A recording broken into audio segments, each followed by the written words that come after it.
ఒక కుటుంబానికి ఒకే టికెట్ అని టీడీపీలో ఓ రూల్ ఉంది. కానీ అది కొందరికి మాత్రం వర్తించదు అని షరతు కూడా ఉందేమో.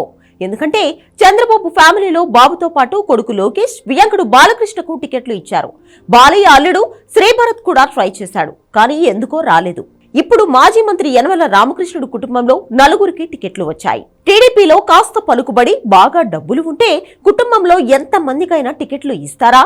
మాజీ మంత్రి యనమల రామకృష్ణుడు కుటుంబం గురించి టీడీపీ సీనియర్లలో ఇప్పుడు ఇదే చర్చ నడుస్తోంది. ఆ ఇంట్లో నలుగురికి టికెట్లు ఇవ్వడమే ఇందుకు కారణం. తమ వారసులకు టికెట్లు ఇవ్వాలని కోరిన నేతలైతే బాబు మీద మండిపడుతున్నారు. యనమల రామకృష్ణుడికి ఎమ్మెల్సీ పదవి ఉంది.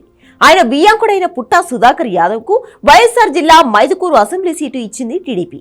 యనమల అల్లుడు అంటే సుధాకర్ యాదవ్ కొడుకు పుట్టా మహేష్ యాదవ్ కు ఏలూరు లోక్సభ టికెట్ ఇచ్చింది. ఇక యనమల కూతురు దివ్య కూతుని అసెంబ్లీ నియోజకవర్గం టికెట్ కేటాయించింది టీడీపీ అధిష్టానం. మాజీ మంత్రి అయ్యన్న పాత్రుడు తన కొడుకు విజయ్ కు అనకాపల్లి లోక్సభ సీటు ఇవ్వమని అడిగారు. అందుకు చంద్రబాబు, లోకేష్ అంతెత్తున లేచారు. అలా ఎలా ఇస్తాం, మన పార్టీ రూల్స్ తెలియవా అని ప్రశ్నించారు. కానీ యనమల ఫ్యామిలీ విషయంలో ఈ రూల్స్ ఎటుపోయాయి? డబ్బుంటే చాలా, వాటితో టికెట్లు కొనుక్కుంటే ఏ కుటుంబానికి ఎన్నైనా ఇస్తారా? అయ్యన్న పాత్రుడు తన సన్నిహితుల దగ్గర ఇలాగే వాపోతున్నారట.